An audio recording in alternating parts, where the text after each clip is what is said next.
Hello students, today we are going to study the next topic that is blood clotting और coagulation, यानी कि जो blood है वो हमारा क्लॉट कैसे होता है। अब देखो, जब भी हमें चोट लगती है उस केस में ब्लीडिंग तो होती है, राइट।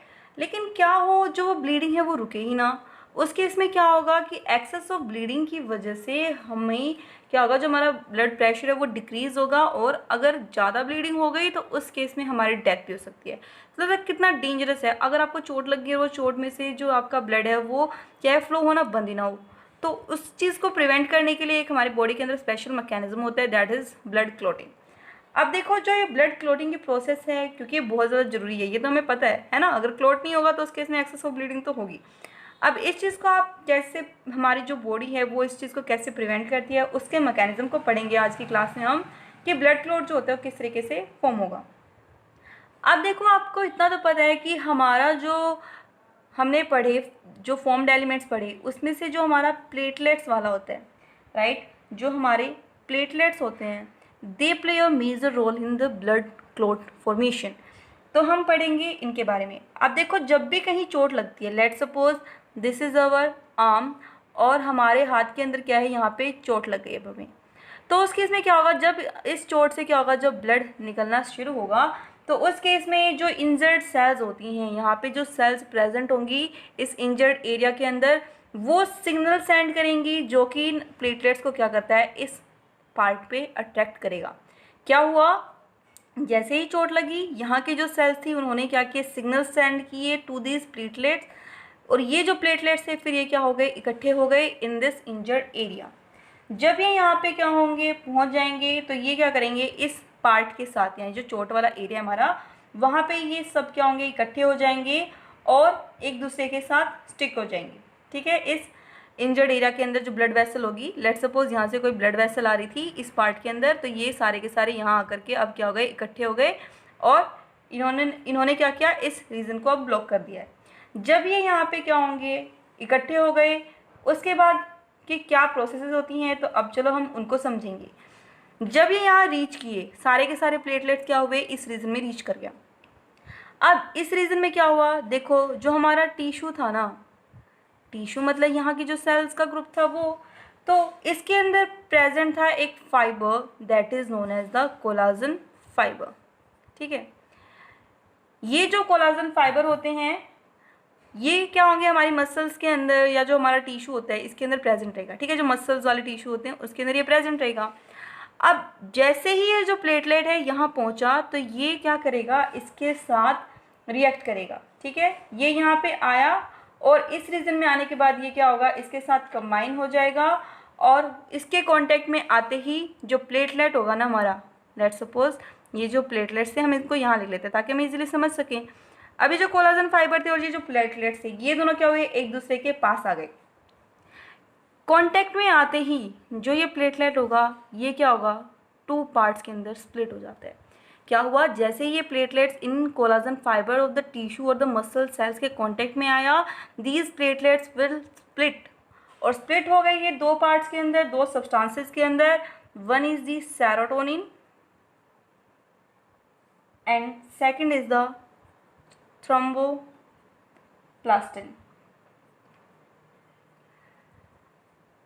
अब ये क्या करेंगे, जो हमारी ब्लड क्लॉटिंग की प्रोसेस होगी उसमें काफ़ी ज़्यादा इंपॉर्टेंट रोल प्ले करेंगी।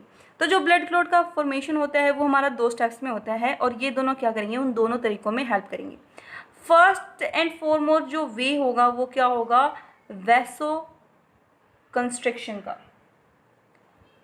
ठीक है, अब इसके अंदर क्या होगा, नाम ही बता रहा है वैसो कंस्ट्रक्शन है, मतलब कि जो हमारी वैसो कॉन्ट्रैक्शन है, इसका मतलब क्या होगा, जो हमारी वेसल्स होंगी ऑफ दैट इंजर्ड एरिया वो क्या होंगी, कॉन्ट्रैक्ट हो जाएंगी, सो दैट यहाँ से एक्सेस ऑफ ब्लीडिंग ना टेक प्लेस करे। देखो, अगर यहाँ पे जो ब्लड वेसल्स होंगी उनमें से ब्लड कॉन्टिन्यूटी में फ्लो होता रहेगा, तो उस केस में अगर हल्का फुल्का यहाँ पे ब्लड क्लॉट फॉर्म भी हुआ तो वो तो क्या होगा, उस ब्लड के साथ बह जाएगा बाहर, है ना। जस्ट लाइक कोई रिवर थी, अब वो रिवर तेजी से बह रही है ना, हाई स्ट्रीम है उसकी, बहुत ज़्यादा हाई स्पीड में बह रही है, तो उस केस में अगर आप यहाँ पे चेक डैम्स लगा रहे हो छोटे से, सपोज आपने सैंड का लगाया, तो वो तो उसको नहीं रोक पाएगा, वो तो इसको भी बहा ले जाएगी।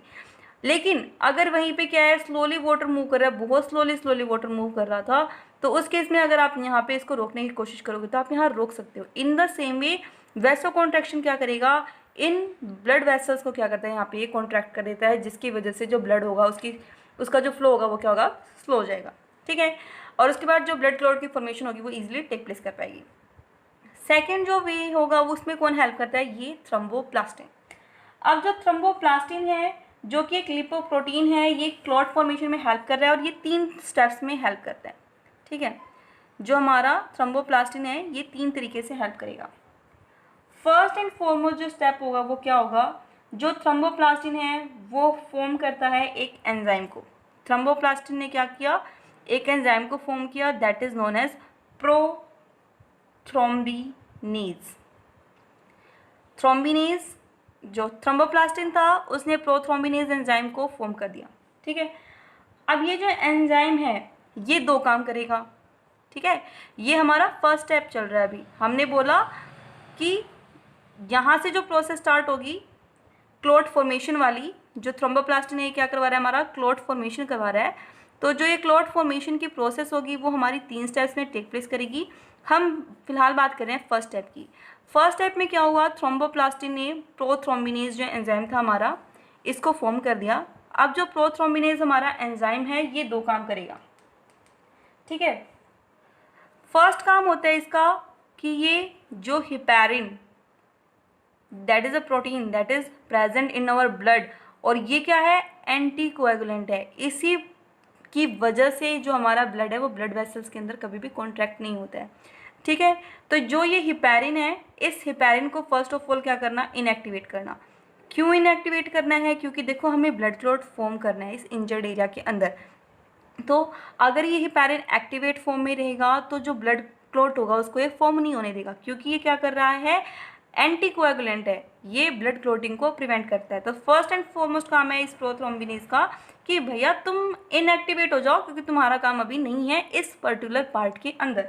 ठीक है, और फिर उसके बाद क्या होगा, सेकेंड काम जो ये करेगा वो क्या करेगा, ये हमारा एक plasma protein that is known as prothrombin.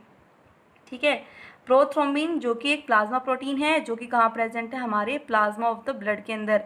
इस प्रोथ्रोम्बिन को जो कि इसकी इनएक्टिव फॉर्म थी, यानी कि अभी काम नहीं कर रहा था, इसको इसकी active form that is the thrombin, इसके अंदर क्या करेगा, इसने कन्वर्ट कर दिया।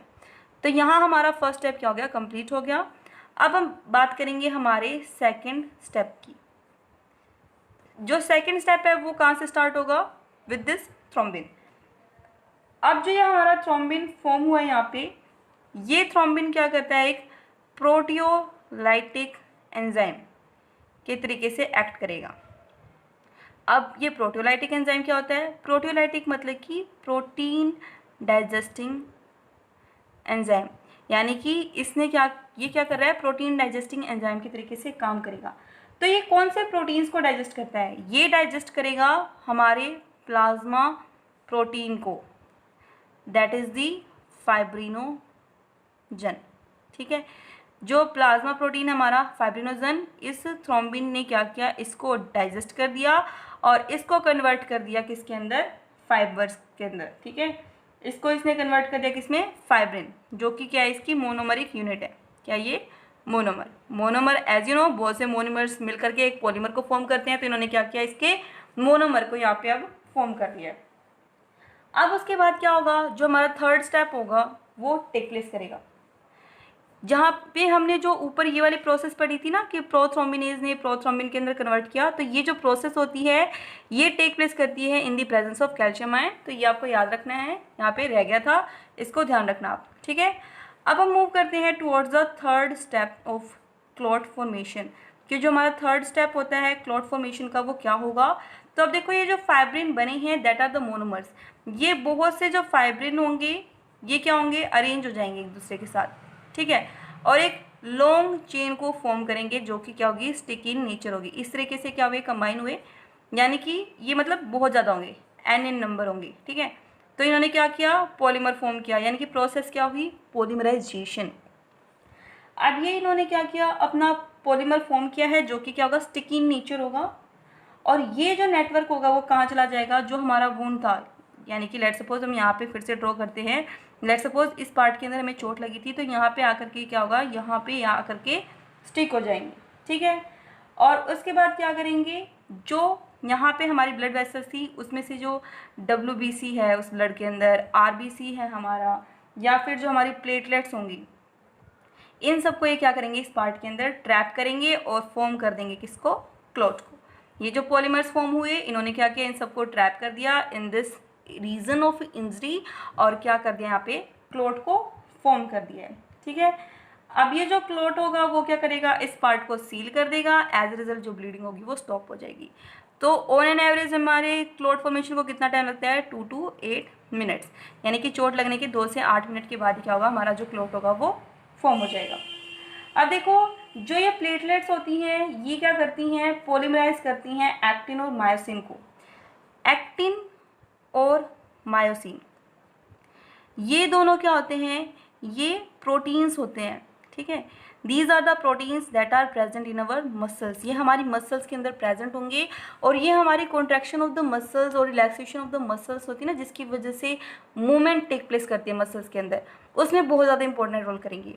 तो जो प्लेटलेट्स है वो क्या करते हैं, जो प्लेटलेट है हमारे वो क्या करेंगे, इन को भी क्या करेंगे, पॉलीमराइज करेंगे और इनको कन्वर्ट करेंगे किसके अंदर, कॉन्ट्रैक्टाइल एपरेटस के अंदर, जिसकी वजह से जो ये रीजन है हमारा, ये क्या होगा, इस रीजन के अंदर जो हमारी सेल्स प्रेजेंट होंगी वो क्या होंगी, कॉन्ट्रैक्ट हो जाएंगी, और जो हमारा क्लॉट होगा वो क्या होगा, बाद में फॉर्म और सॉलिड हो जाता है, मतलब कि बहुत ज़्यादा सॉलिड हो जाएगा।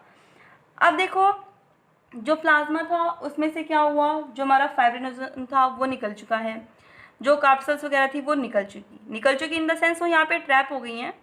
तो उसके बाद क्या होगा, यहाँ से एक वाइट लिक्विड निकलेगा, ठीक है, that is known as the blood serum. उसको हम क्या बोलते हैं, ब्लड सीरम बोलते हैं। आपने नोटिस भी किया होगा, जब भी हमें चोट लगती है, जब वहाँ क्लॉट फॉर्मेशन हो जाता है, फ्रेश होता है, उस टाइम पे वहाँ पे हमें वाटर लाइक ड्रॉपलेट्स भी दिखाई देती हैं, तो वह एक्चुअल में क्या होता है, ब्लड सीरम होता है।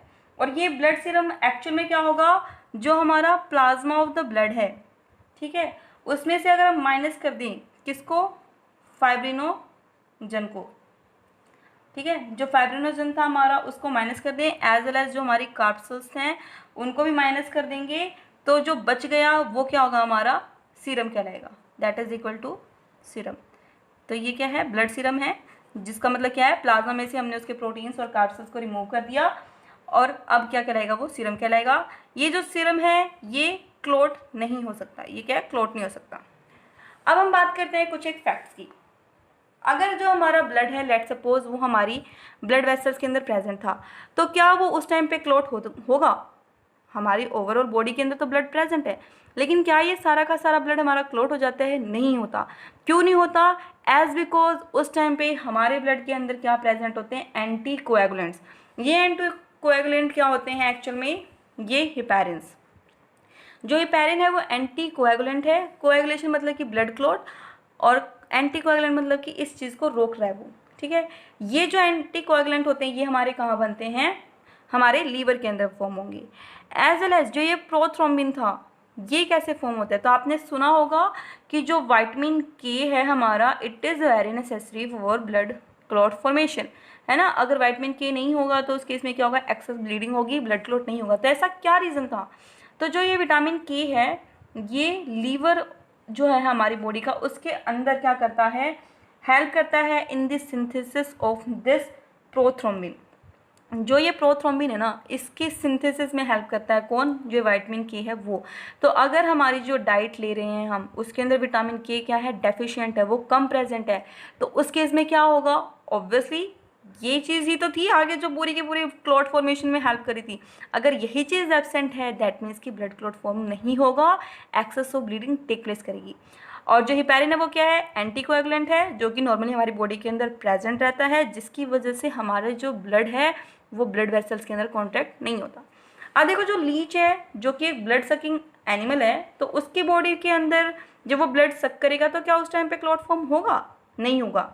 क्यों नहीं होगा, क्योंकि उसकी बॉडी के अंदर एंटी कोएगुलेंट प्रेजेंट रहेगा, that is known as hirudin, ठीक है। ये एंटी कोएगुलेंट है, that is present in saliva of the leech. जो लीच होती है, जो कि एक ब्लड सैकिंग एनिमल है, उसके अंदर क्या होगा, ये हीरोदिन प्रेजेंट रहेगा उसके सलाइवा में, जो कि उस ब्लड को क्लॉट होने से रोकता है। ठीक है, अभी तक तो हमने देखो नॉर्मल बात की कि जो हिपैरिन था वो कोएगुलेशन को रोकता है, बट कुछ केसेस में क्या होता है, ब्लड क्लॉटिंग फॉर्म हो जाती है। आपने सुना भी होगा या फिर मूवीज़ में, सीरियल्स में देखा भी होगा कि कहते हैं कि ब्लड क्लॉट फॉर्म हो गया है, ब्रेन में क्लॉट फॉर्म हो गया है या हार्ट के अंदर क्लॉट फॉर्म हो गया है। तो वो एक्चुअल में होता क्या है, तो वो जो सिचुएशन होती है उसको हम बोलते हैं थ्रोम्बोसिस। ठीक है, उसको हम बोलते हैं थ्रोम्बोसिस। यानी कि मतलब देखो नॉर्मली क्या होगा कि ब्लड क्लॉट फॉर्म नहीं होगा ब्लड वेसल्स के अंदर, सिर्फ इंजर्ड एरिया के अंदर ही फॉर्म होता है वो। थ्रोम्बोसिस का मतलब क्या है, वो प्रोसेस जिसमें क्या होगा, ब्लड क्लॉटिंग फॉर्म हो रही है और जो क्लॉट फॉर्म होगा ब्लड वेसल के अंदर, let's suppose this is the blood vessel, इसके अंदर क्या हो गया, ब्लड क्लॉट फॉर्म हो गया। तो ये जो क्लॉट है, this clot is known as thrombus. ठीक है, इस क्लॉट को हम थ्रोम्बस बोलेंगे और इस प्रोसेस को बोलेंगे थ्रोम्बोसिस। ये काफ़ी ज़्यादा डेंजरस है अगर ये ब्लड वेसल्स ऑफ हार्ट और ब्रेन के अंदर फॉर्म हो गया। ठीक है, क्योंकि इसकी वजह से क्या होगा, ब्लड सप्लाई रुक सकती है या फिर blockage of the blood vessel की वजह से क्या हो सकता है, जो वो ब्लड वेसल होगी वो बर्स्ट भी हो सकती है। तो जो पर्सन होगा उसके लिए काफ़ी ज़्यादा क्या है, ये थ्रेटफुल है। So this was your topic that we studied in today's class. It was all about the blood clot formation और coagulation of the blood. So अब हम मिलेंगे नेक्स्ट क्लास के अंदर, तब तक के लिए बाय। और अगर आपको ये क्लास पसंद आए तो इस वीडियो को लाइक करना और इस टॉपिक को ज़रूर से ज़रूर रिवाइज करना, एज बिकॉज अगर आपको सक्सेस चाहिए तो उस केस में आपको हार्ड वर्क तो करना पड़ेगा, और हार्ड वर्क एक दिन में तो होता नहीं ना, तो हमें रेगुलरली क्या होता है, स्लो स्टेप्स के अंदर ही जो प्रोसेस होती है वो टेक प्लेस करनी पड़ती है। तो अब आप कोई जो भी टॉपिक पढ़ रहे हो ना, आप उसको एक बार जस्ट रिवाइज ज़रूर करना। ठीक है, अब मिलेंगे नेक्स्ट क्लास के अंदर, तब तक के लिए bye, have a nice day.